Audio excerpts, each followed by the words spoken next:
All right. So FPT 7, we left off with we finished question 15. We're going on to question 16. So question 16 says, choose the best way to express the information in the indicated sentences. So I'm going to read up to where we're at to kind of get some context. Why should we hire you? If given this opportunity to distinguish oneself from others, tell the interviewer about any unique qualities, skills, and career goals. Okay, do you have any questions for me? Ask for more information about the job. For example, this can be a time to ask about hours or pay. It is also the time to ask for clarification of anything discussed during the interview. Okay, so our options are A, ask for more information about the job, such as the hours or pay, and for clarification of anything discussed during the interview. B, ask for more information about the job, hours, or pay, and that clarifies anything discussed during the interview. Don't like B already. It's way too wordy. There's no punctuation. C, ask for more information about the job's hours or pay, and it's clarifying anything discussed during the interview. I don't like C either, essentially for the same reason, but in both of these cases, ask for information about the job or pay, and that clarifies anything discussed. Ask for more information about the job's hours or pay, and it's clarifying. So C's out because, first of all, it's too wordy. Second of all, it has no punctuation. And third of all, this it's doesn't match. It just doesn't fit. Ask for information about the job's hours or pay, and it's clarifying anything discussed. So it doesn't match back to anything. Clarifying anything discussed, if it said ask for information about its hours or pay, then its is referring to the job. But right now, it's doesn't make any sense there. It doesn't tie back to anything. So C is out. Ask for more information about the job, such as the hours, pay, and to clarify anything discussed during the interview. Well, D, you see we have things listed in the series here. We got hours, pay, and to clarify. So hours and pay match, but to clarify doesn't. So D doesn't work because of, if nothing else, parallel structure. So I've eliminated C and D. So I'm down to A and B. What do you guys think? And why? A or B? I think this A is correct because it lists the good, because it has for more information about the job, such as. So I think I would go with A. I don't know. I agree. No, and I think that what you're trying to say is that it maintains the integrity of the intended meaning. It doesn't change the meaning of the sentence at all. So A, it reduces the wordiness, but it also preserves the intended initial meaning. So 16 is A. Good job.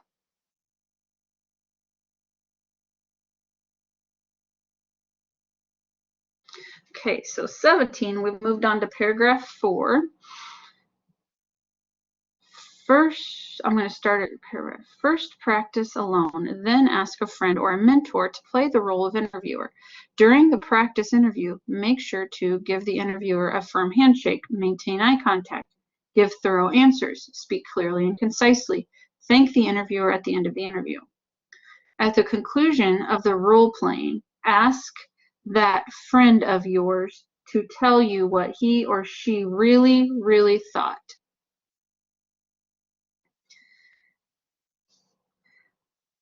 Anybody want to chime in on 17?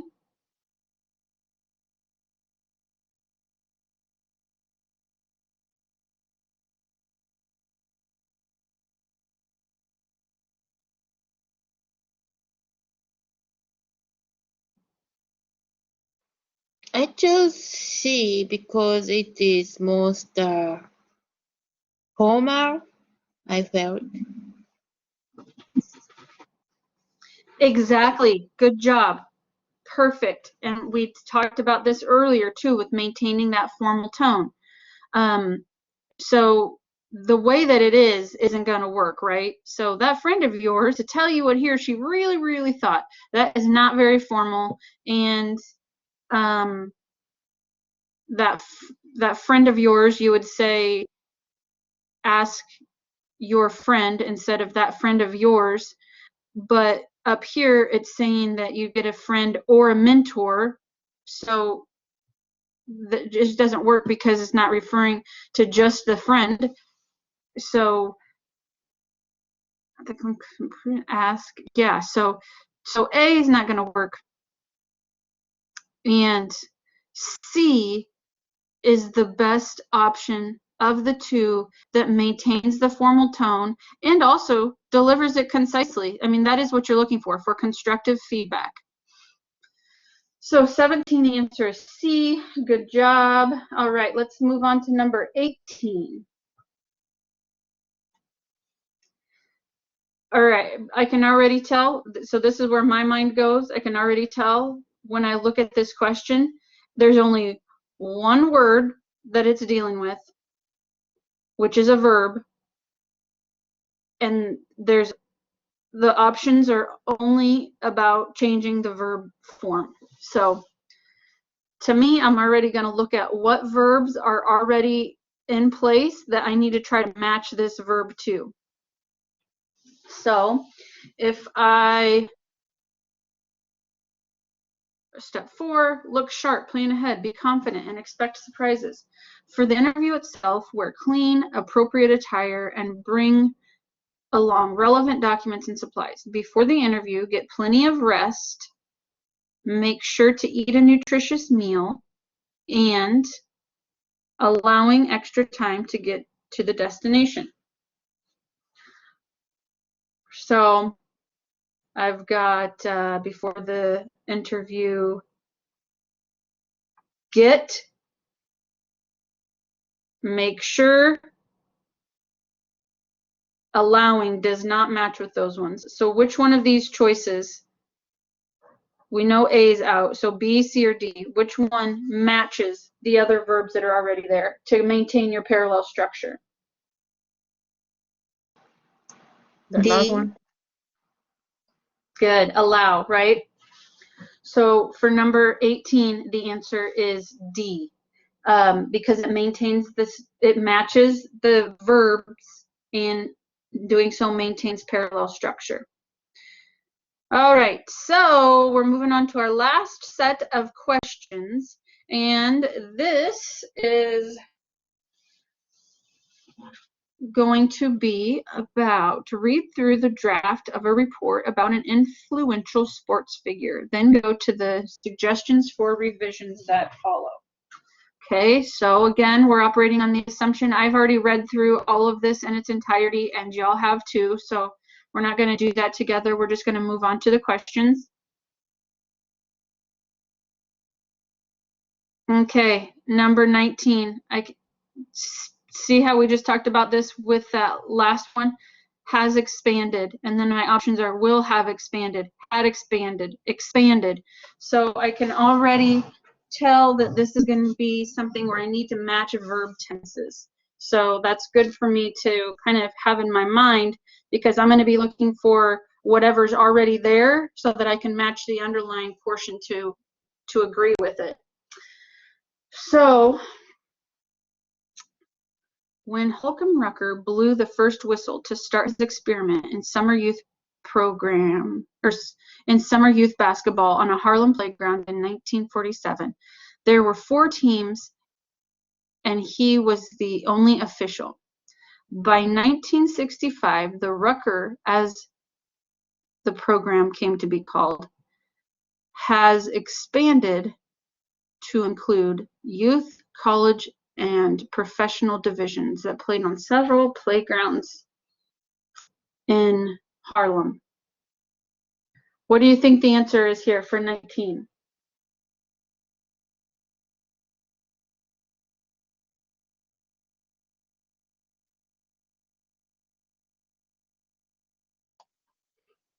I think it's D if they want to match the above. Okay, so what do you see that D matches with? D is matched with or C in a way, because C is matched with There you go. yeah, C. Good. C was matched with had come. Yes, exactly. Yeah. Perfect. So C had expanded matches with had come. Yes. Perfect. So had come is already there. So you're trying to find which one of your choices match it, and she says C. Exactly right. Good job and good thinking through that. Good problem solving. Thank So you. that makes me happy. So you're not just choosing one because it feels right or it seems right. You're rooting it in an actual rationale. That's exactly what you need to be doing. That's good. Okay, number 20. All right, so I say by 1965, the Rutger, as a program had come to be called, had expanded to include youth, college, and professional divisions that played on several playgrounds in Harlem. As the Rucker continued to thrive, its reputation grew, and in 1974, New York City renamed its home. What do you think for 20 and why? D, because we don't need a comma after and. Good job, Rumi. That's exactly right. Good job. So in order to create a compound sentence, you have two independent clauses and you're putting them together to make one bigger sentence out of them, right? So when we do that, we can create a compound sentence in a couple of different ways, but one of the ways is to use a comma and a fanboys. For, and, nor, but, or, yet, so. So a comma plus a coordinating conjunction. Fanboys equal coordinating conjunctions. They're the same thing. You use coordinating conjunctions or fanboys to make compound sentences. So if I look at this sentence, as the Rucker continued to thrive, its reputation grew. And that could stand alone. That's fine. If I look on the other side. In 1974, New York City renamed its home. That could stand alone too. So we're bringing these two independent elements together. This is our bridge right here. This is the glue that's sticking it together, comma, coordinating conjunction, comma. Exactly what Rumi said. We don't need that extra comma. You only need a comma and the coordinating conjunction. So D is the option that does that. Very good. Okay, 21. The writer is considering whether or not to add the following sentence at the start of paragraph. Athletic contests have two basic forms: matches between highly coordinated teams, as in football, or lone individuals competing against each other, as in boxing. So they're trying to decide whether they need to add that at the beginning of paragraph 2. So I'm going to go back up to here because it's easier for me to see it as a whole when trying to kind of figure out these types of questions. So when I go to paragraph 2, successful basketball can go in either direction, emphasizing interdependent team play or individual brilliance, depending on how successful is understood.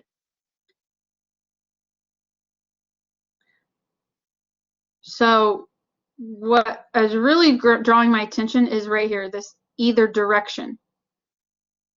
Well, what either direction of what, right? So somebody tell me, what do you think? Do you think that this is a good sentence to add at the beginning of paragraph 2? Just yes or no.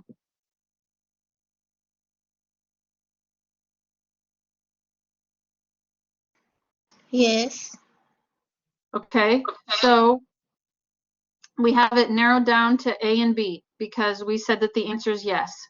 So between A and B, do we say yes because it summarizes the previously discussed information, or yes, because it introduces subjects developed in paragraph 2? What do you think?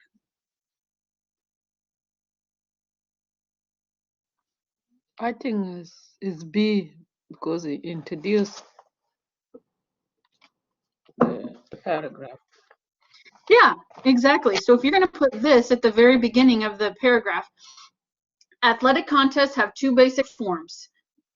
You know, basically team forms or individual forms. Well, okay, so then you go on. Successful basketball can go either direction, so either team or individual. So this isn't summarizing anything, but it is introducing something that's developed right after it. So the answer is B. Good job. Okay, 22. We're not going to spend too much time on this because we've already talked about what when it comes to these spelling questions, but something that I do want to call attention to is with 22 is to make sure that you are being very cognizant of how the wording of the question. So one of the 4 indicated words is misspelled. Which change in spelling corrects the error?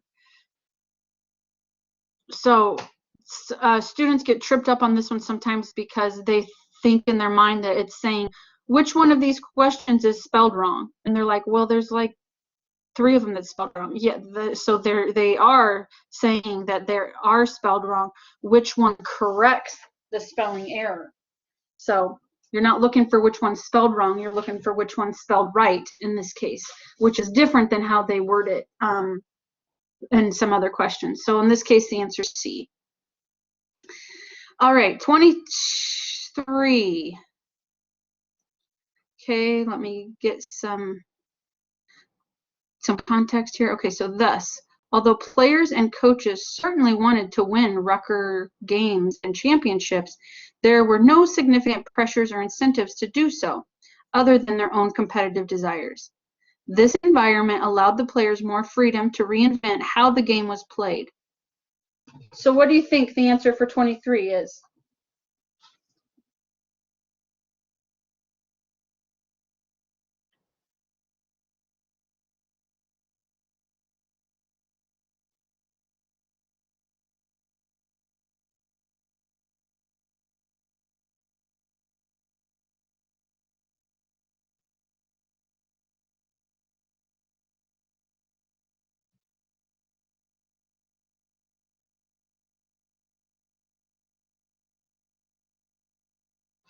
Anybody? What do you think the answer is for 23? Actually, I chose A. Yep, I agree. The answer is Oh, A. I'm And sorry. No. I chose a B, and yeah, I mistook. I chose B. okay, well, the answer is A. So it's fine the way that it is. And when you look at this, all of these options that they provide to you are introducing some sort of a transition word or phrase. So on the other hand, or nevertheless, or similarly. So in those cases, you want to kind of go back to what we talked about before. So it's trying to transition you from the sentence before it to the sentence that it's part of. So you want to make sure that that transition phrase accurately represents that relationship between the two. Well, in this case, none of these transition words do.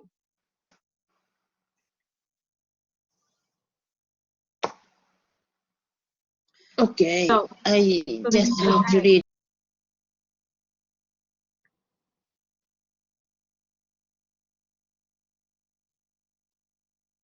so on the other hand, and nevertheless, would both indicate that there's some sort of a contradiction between the two, which there isn't. And then similarly isn't necessarily, there's not two, similarly would recommend some sort of a comparison, and there isn't, so it's not even necessary. So the answer for 23 would be A. It's fine the way that it is. So this environment, it connects the idea in the previous sentence without the use of any additional transition word. So 23 is A. All right, we got just a few minutes here. Let's finish up. This environment allowed the players more freedom to reinvent how the game was played, opening it up particularly to displays of individual creativity and skill. The Rucker Games, played outdoors before large and appreciative crowds, created reputations for players who displayed this individual virtuosity. Look, this is another example of how they use commas to offset information that isn't necessary. The Rutgers Games, comma, played outdoors before large and appreciative crowds, comma, created reputations for players. Okay, well, if you take out the commas, it would read, the Rutgers Games created reputation for players, which works fine. So just because I couldn't help myself, I had to point that out to you. Beginning in the 1960s, so I'm right here. Beginning in the 1960s, such moments of individual brilliance grew enormously in frequency and at the highest levels of play as well-known professional athletes, professional stars played in the Rucker, often being challenged by legendary playground players. What do you guys think the answer for number 4 would be? Or 24, excuse me.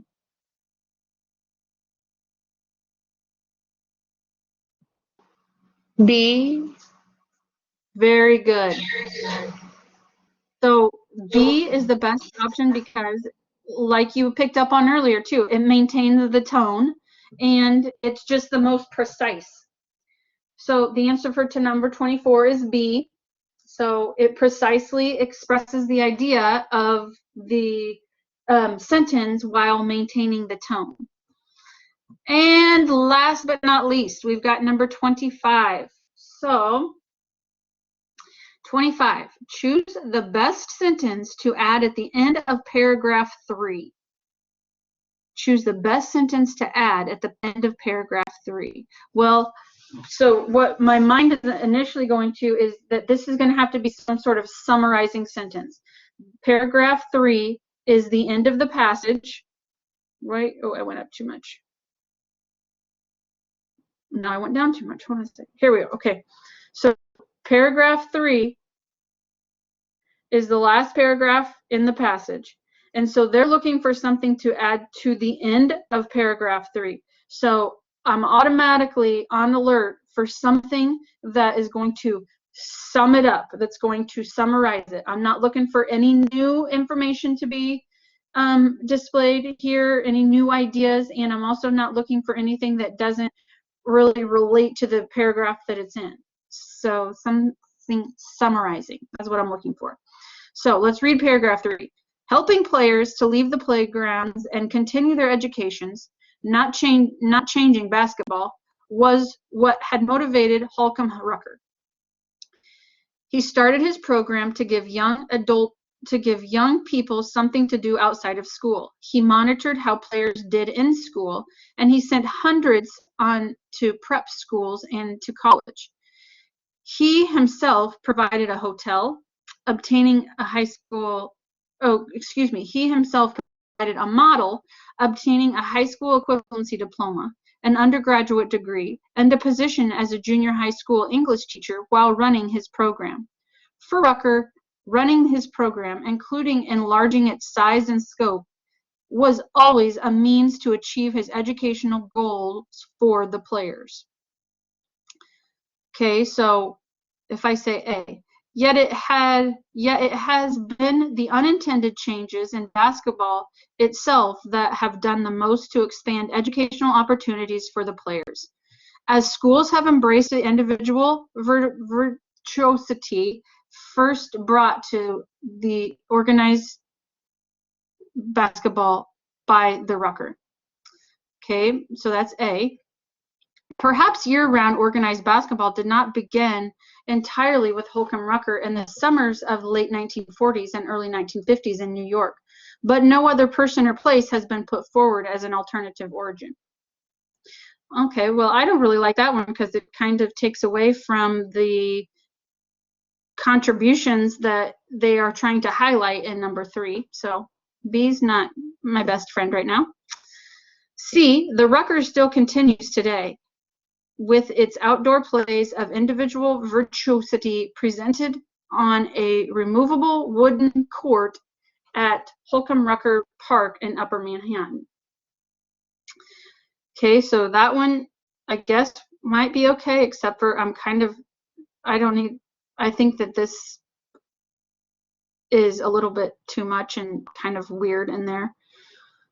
In addition to the city park, there is also a New York public school, the Holcomb Rucker City of Community Research named for him. So what do you guys think here? Which one of these options do you think is the best and why?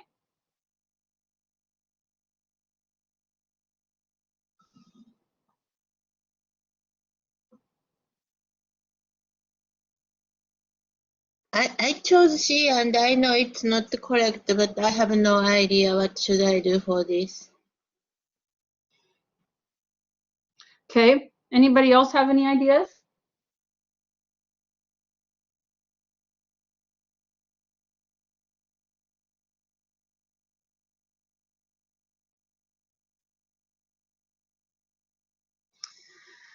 So the correct answer here is going to be A, because first of all, it flows most precisely and seamlessly, and also it is, of all of the choices, it does the best job of summarizing the main ideas. It doesn't, like option D brings in this new idea of the school, which we haven't heard about yet. Option B takes away from his accomplishments, which is in direct contrast to what they're trying to highlight in the paragraph. And option C doesn't, again, it's kind of awkward with this kind of phrase right in there, but it also just doesn't do as a good job of A, at highlighting and summarizing the main ideas that were already presented.